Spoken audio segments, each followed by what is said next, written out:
Owen Crowley, Present. Alexa Gonzalez, here. John Moreland, Here. Francis Reddington, Present. Jeff Trular, Here. Dan O'Malley. Yes. Here. I've had no ex parte communications with anyone regarding either of the cases that are before us tonight. I've had none. No ex parte. I've had none. I've had none. Yeah, I believe we have some minutes that we need to approve.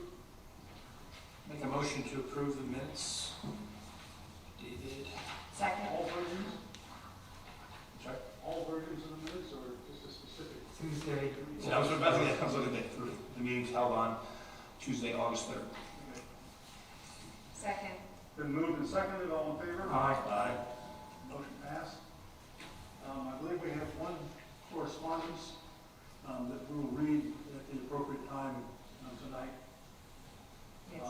Before we move into new business, I think most of you at this point know, but I wanted to announce that Sylvia Oswald died from COVID last week. We didn't, yeah. And it got me thinking, Sylvia had truly made a contribution to her communities in a variety of ways.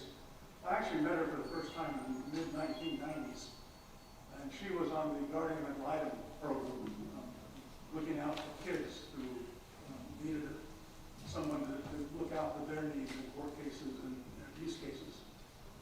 And she ended up doing that until she died.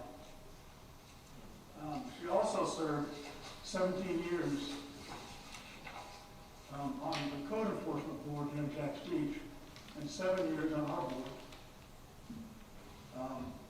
She also was a member of the Jacks Beach Citizen Police Academy Alumni Association, having been through the training to Police Academy in 2005, and remained active in that group also.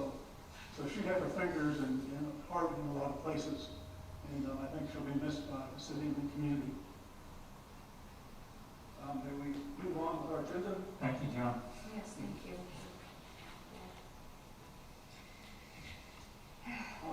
New business? Yes, board calls case number BOA number 21-100113.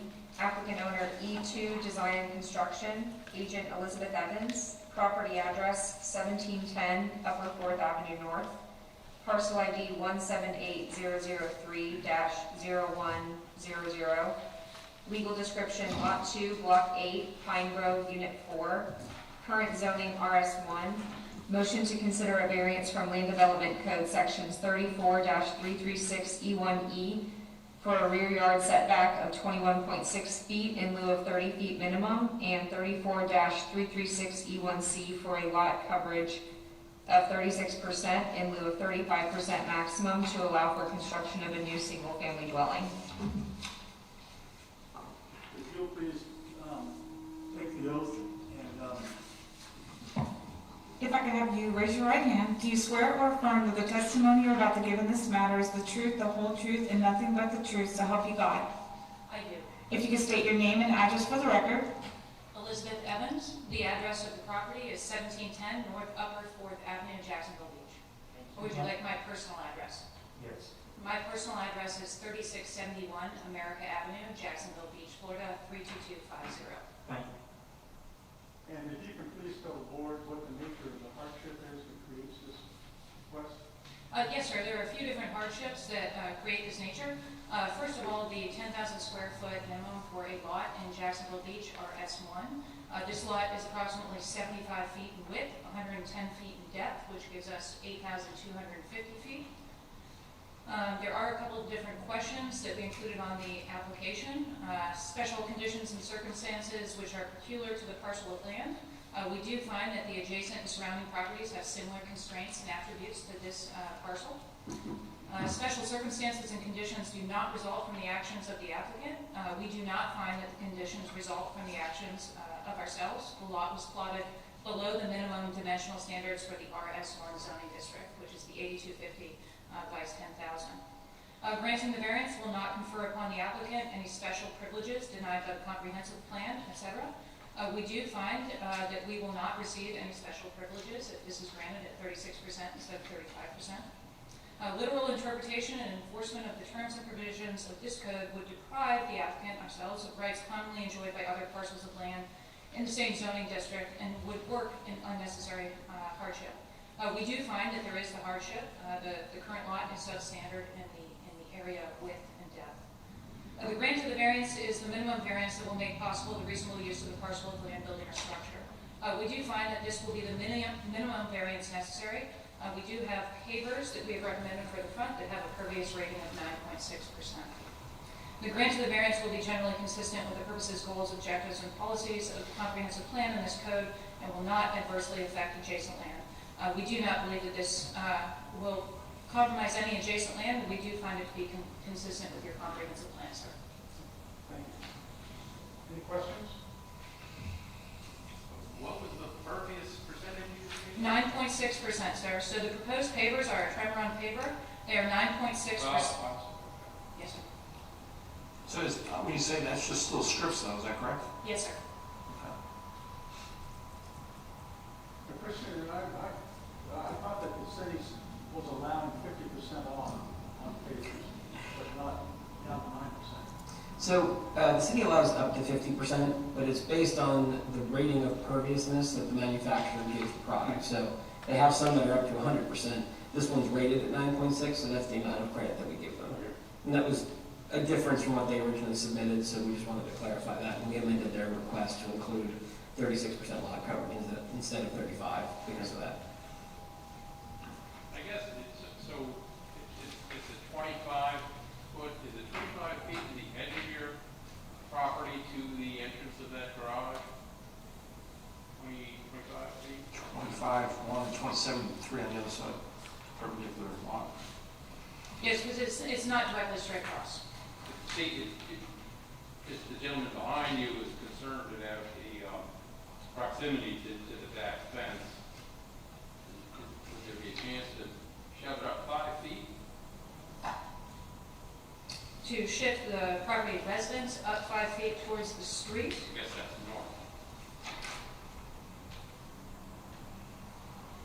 So his concern is because the rear lot, so right now the setback is 30 feet, we are requesting 21.6 feet. So 8.4 feet is what we're requesting that the home's plat be shifted to the south of the lot. Right. I'm just wondering if you shorten that drive apron, it would give him some relief out there.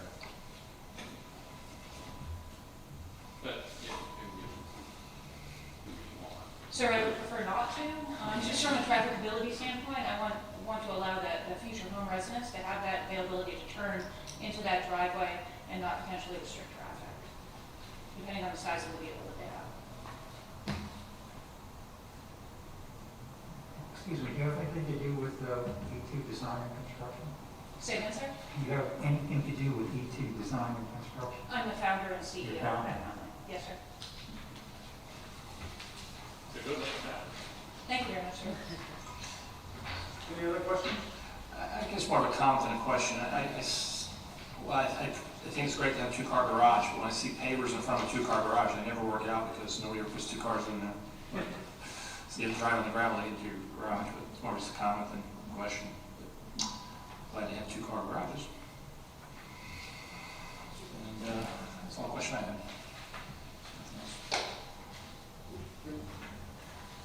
You may be seated. Thank you, sir. And I believe we do not have any requests to speak. We do. We do? Sure.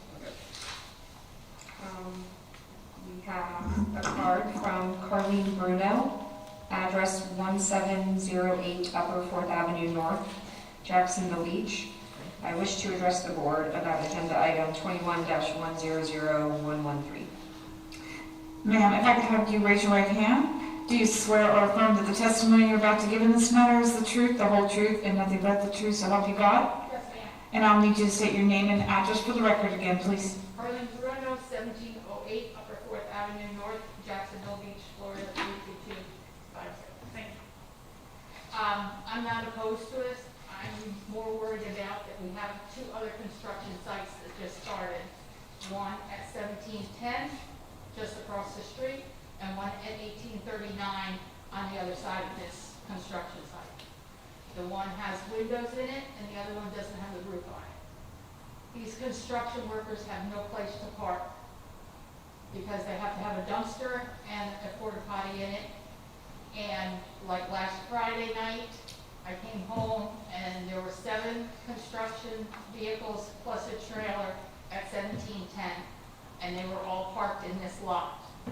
So if we start another construction site, the street is not a normal sized street. And I mean, I measured it, it was 14 feet wide, and our dump trucks, the garbage vehicles are not being able to make it down. And they won't even come and pick up our garbage. So I'm more concerned about that where are all these construction vehicles supposed to work and put their vehicles in order. The one at 1710, they can't because of the dumpster, they can't even park in the lot. So I'm more concerned about that and where they all gonna park if we start another construction site down there.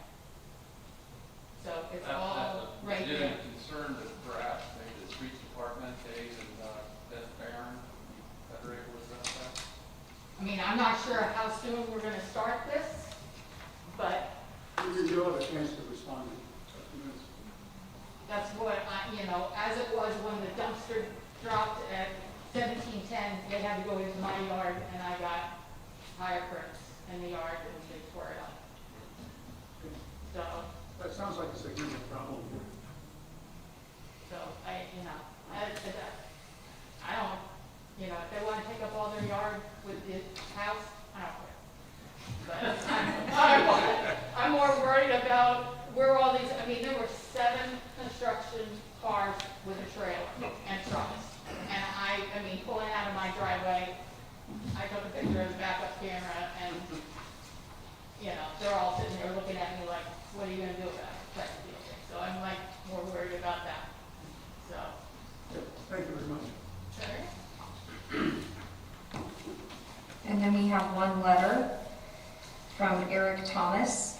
Please take into consideration the attached letter when the board meets to consider issuing a variance for the new build at 1710 Upper 4th Avenue North. Eric Thomas, 1715 Lower 4th Avenue North. And his letter reads, my name is Eric B. Thomas, and I own the property that is located directly behind this proposed single-family build. My property located at 1715 Lower 4th Avenue North will be most affected by this proposed variance if granted. I am not opposed to the dwelling being developed. I want to voice my opposition to the variance being issued because it will be very close to the fence that separates the properties. I prefer a setback that is consistent with current rules that require 30 feet minimum setback. The neighborhood loses some of its charm if houses are too close to each other and tower over their neighbors' houses. More spacing and trees in relation to the houses is what makes the neighbor special, in my opinion. I am requesting the proposed development at 1710 Upper 4th Avenue North be required to adhere to the existing 30 feet minimum setback requirement. Respectfully, Eric B. Thomas. The last one. Yes. If you would like to make a rebuttal to issues that are raised. Yes, sir. I'll respond in sequence. We purchased the property several months ago and have done our best to be a good neighbor, understanding that other development is going on within the neighborhood. We have not placed no trespassing signs, et cetera, understanding that the volume of construction traffic that will come from developing other parcels of land, we wanted to be a good neighbor towards them. So I do hope that that helps the neighborhood. And we don't have an intent to place any no trespassing signs until we start construction. My intent when we do start construction is that we are a self-contained development. We just completed another new construction build in Ponte Vedra. We were a self-contained development there and did not intrude on other neighbors' property while we were under construction. My anticipation is that we spend approximately 3 to 6 months in design for this home, finalizing the design, finalizing the engineering, finalizing all of the interior selections that our potential client has for this home before we start construction. We like to build on a 6 to 8 month time schedule so that things are sequenced in priority and that there is not a lot of time wasted moving from one step to the next, which is why we do all of the interior design finishes up front, order that material, warehouse it at our location in Jacksonville before mobilizing to the site and proceeding with construction. So that's my intent, to be a better neighbor to the fellow residents on Upper 4th Avenue North. With regards to the parcel that is located behind us, this is a single-story home. So with regards to how far we are in proximity to the 30-foot setback, we are asking for 8.4 feet. This is not a double-story structure where they would potentially be able to look down into a neighbor's yard or anything like that, similar to what I have in my own personal home on America Avenue with my neighbors on Conde. So I am hopeful that there would be some consideration given to the fact that it is a single-story home. These plans are submitted, I see double, a two-story. Am I not looking at the right plans? I think it's like a faux. But there's a second floor in this building. Second floor. Oh, yeah, you're right. These are conceptual plans. There is potential for a different design to take place as well. So are you saying to the board, you're making a single-story house? So I know the house to the other side is a single-story. Yeah. Okay.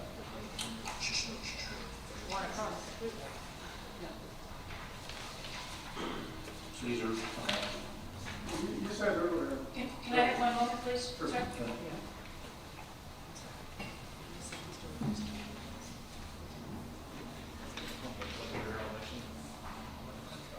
So a correction to my previous statement, sir. I apologize. So on the second story of this home, there are no windows along the back side of the home that would be looking to the other property that is adjacent to us to the south. So yes, there is a second story that is proposed, but there is no windows looking towards that direction or toward that other parcel, sir. So I apologize for that misstatement. you also said that being a good neighbor, you were trying to make sure that no workers would be parking on anybody else's lot. But you didn't say how much street space your workers are going to take when they begin construction. So is the question how much street space they... Yeah, I mean, how many typically on a construction site, because that road is pretty narrow, how many construction vehicles would you imagine are going to be parked on that road, assuming that the other two projects are already done when you start construction? So I would anticipate between 2 to 4. My superintendent will have a vehicle, he can park at the end of the street and walk. I probably have 1 to 2 trades working simultaneously at any one time, so they're not in each other's way. We can certainly work with the city and work with our neighbors to make sure that we have an adequate parking plan so that they have access to their homes and we're not disrupting them any more than they should be disrupted on a daily basis. But I'm a city of Jacksonville Beach resident. I don't like it when my traffic is disrupted, and so I certainly don't intend to do that to our neighbors as well. Thank you.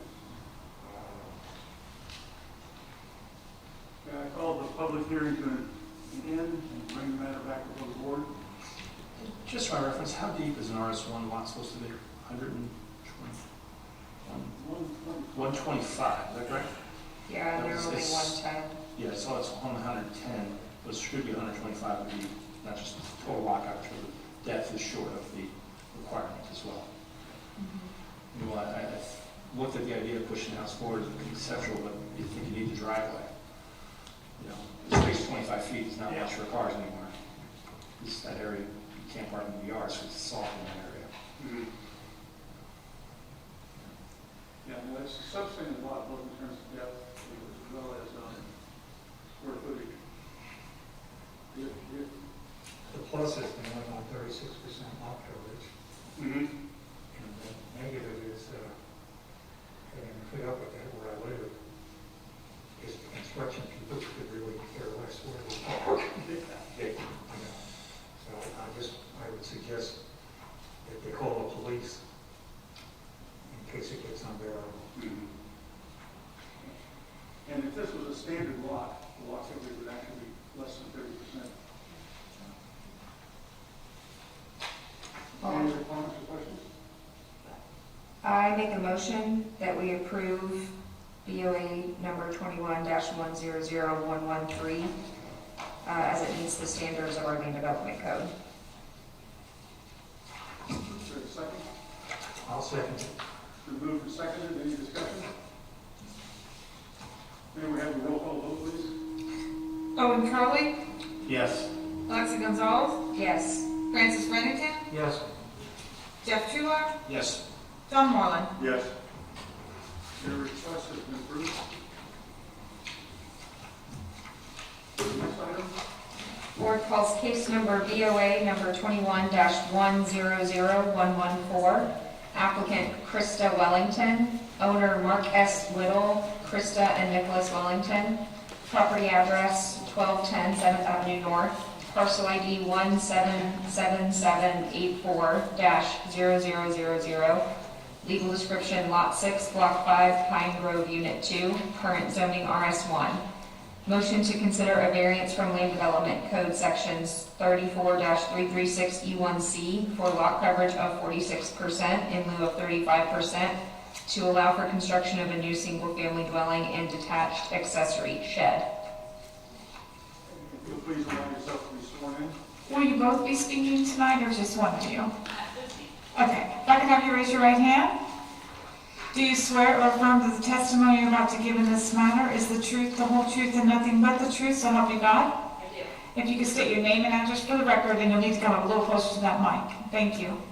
Krista Wellington, 1211 7th Avenue North, Jacksonville Beach, Florida, 32250. Thank you. And can you please explain to the board what the nature of the hardship is that's created by the property? Yes, so the property is substandard. It is at 6,600 square feet as opposed to 10,000 for the RS1. So what we are planning to do is use the shed as a storage for bikes and lawn equipment as such, so that we can use our garage to actually store our vehicles, so that we could not have parking on the streets. When guests come over, they can park in the driveway, and then we have kids who will grow up and eventually drive it themselves. So we want to use everything off the street. That's a novel idea. Yeah, it's not common these days apparently. Question? Yes. No setbacks, everything? No Correct, yeah, setback, rear yard set? No, they're within the building restriction line for both front and rear setbacks and the sides as well. I'm sorry, I didn't hear you. They're within all the setbacks based on the proposed footprint of the building.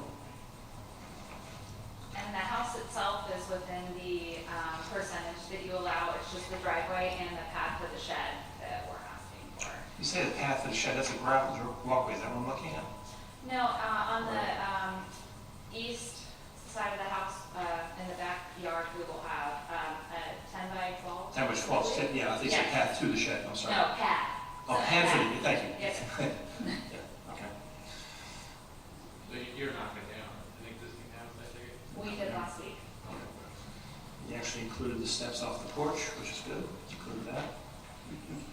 And I will say, most driveways get filled in anyway, on the application.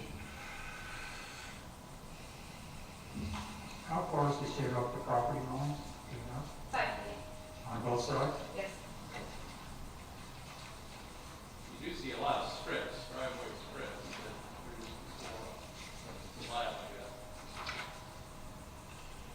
That's the old house, right? Yes, the survey is of the existing property or house on. You've been in homework. Yes. Any other questions? Yeah. I have none. No, for the applicant. You may be seated. Thank you. Bring the public hearing to a close. Bring it back to the board. Christian, I have a question.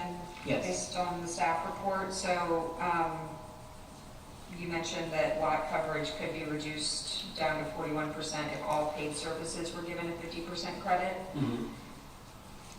but They're not proposing it, I was just making the point that even if they did everything within their power to reduce lot coverage with pervious materials, it would still be above 35% and would require the variance regardless.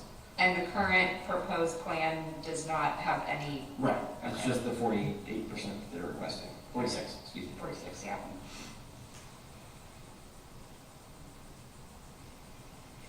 Nobody else has any comments? I'd certainly be glad to entertain a motion at this time of night.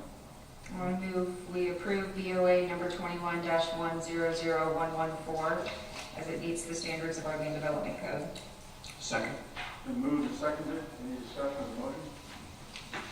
May we have a roll call vote, please? Alexa Gonzalez, Yes. Francis Reddington, Yes. Jeff Trular, Yes. Owen Curley, Yes. John Moreland. Yes. Your request has been approved. Kristen, I believe you have some comments to make. I do. First of all, in answer to your question earlier, the next meeting will be on September 8th, which is Wednesday. It does not fall on the normal Tuesday, which avoids the holiday, so. Yeah.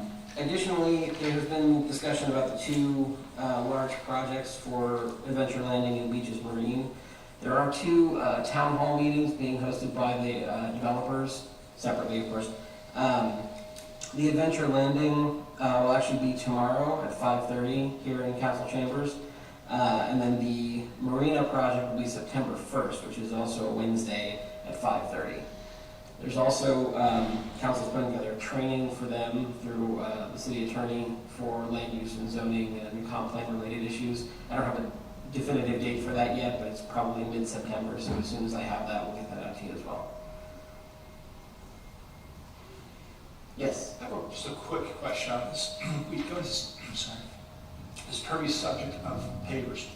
Now, current paver, as we recognize for, has zero. Okay. It's 100% lawn coverage. Now you're saying there's 50% paver out there that absorbs 50%.